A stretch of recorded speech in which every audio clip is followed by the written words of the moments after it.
When life gets unpredictable, preparation matters. In medicine, it's all about staying alert, ready for whatever comes through the door. On the road, it's no different. That's why Volvo designs vehicles to help anticipate risk, reduce harm, and protect lives. The Volvo XC90's advanced safety systems inspire confident decisions wherever the road takes you. The Volvo XC90, for life. Proud sponsor of the Pit Podcast. Learn more at volvocars.ca/safety.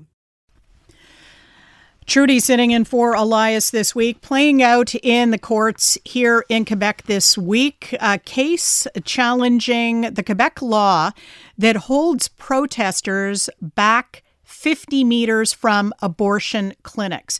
Anti-abortion activists are in court arguing that this right infringes on their right to freedom of expression and freedom of a peaceful assembly. But people supporting the restriction, supporting that 50-meter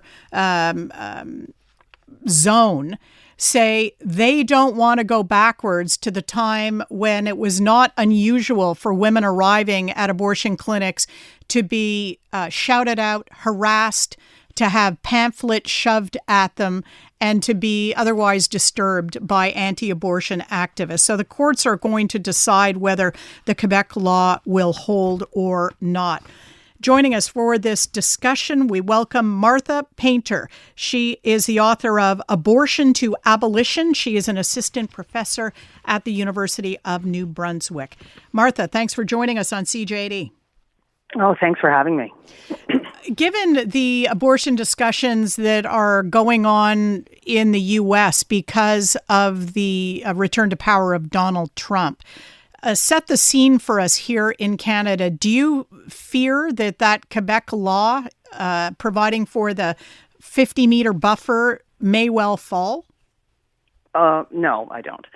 I know that there's a lot of fear that the election of Trump, the re-election, has caused people across the country, but it is very important to understand how profoundly different our justice, health, and finance systems are in this country. So in Quebec, in particular, of course, Quebec was the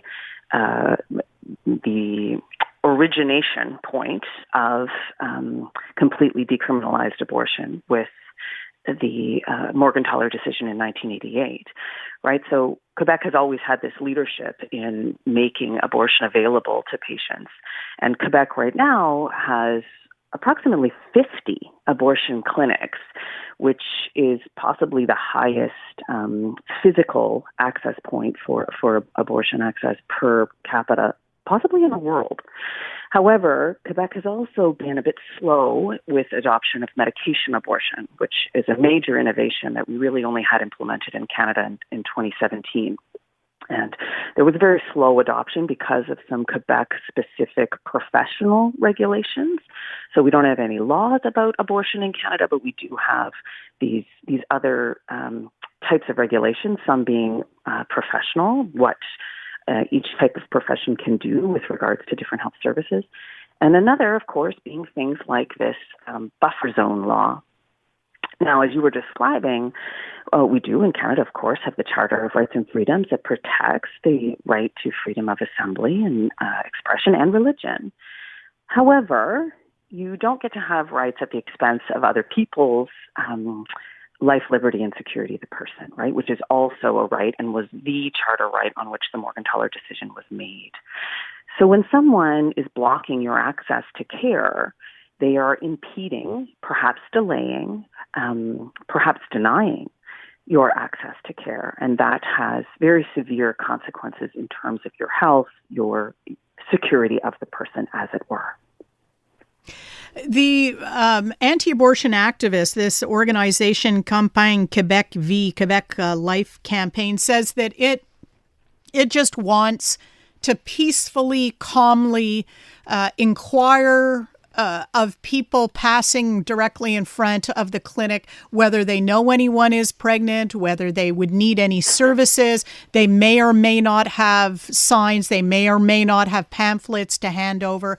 And they're painting this as a very kind of low-key type of intervention that wouldn't bother anyone.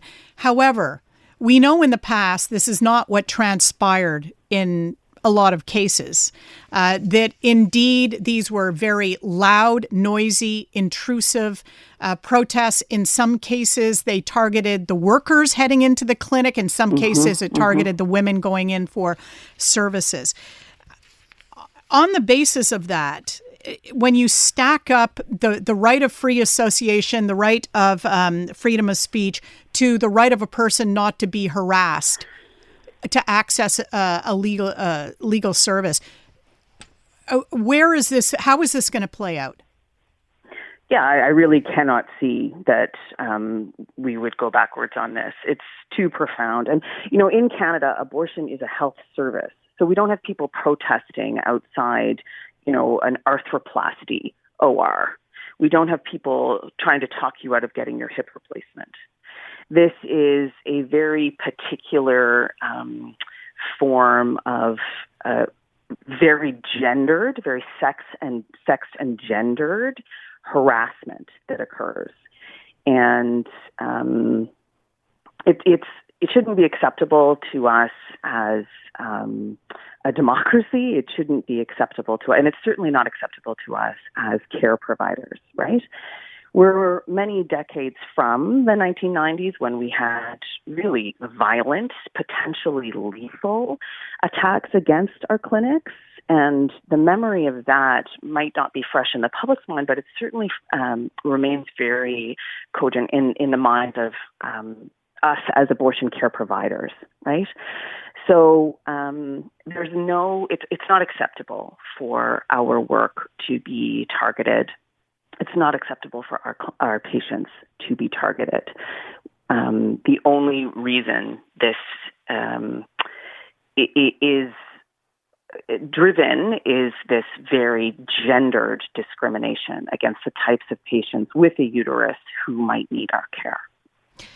We were just speaking to the political commentator Tasha Keratin about other developments in relation to politics in the States, and one of the things she mentioned is she doesn't believe that the abortion question is going to have the same play here in Canada as we saw in the States in the run-up to the U.S. election. And yes, we know that, for example, the Tory government of Stephen Harper was in office for several terms, and it did not become an issue. Abortion did not become a major issue. What is your feeling heading into the next federal election with Pierre Poilievre as Conservative leader? I mean, he has said that he won't do things. So there's that.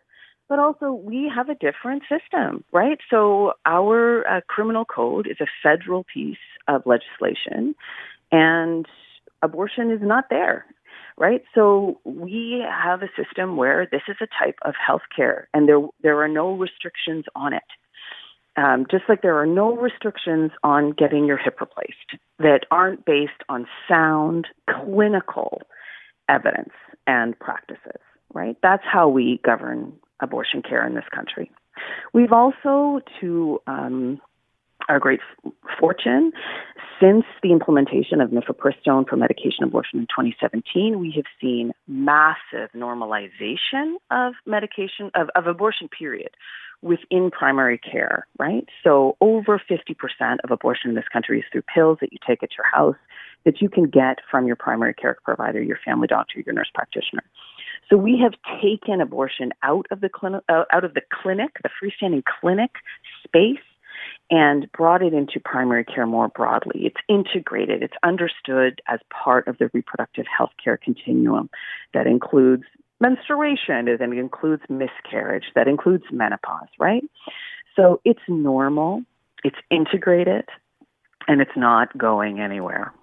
Martha Paynter, thank you very much for the interview. Martha Paynter is the author of Abortion to Abolition and is an assistant professor at the University of New Brunswick. Thank you, Martha.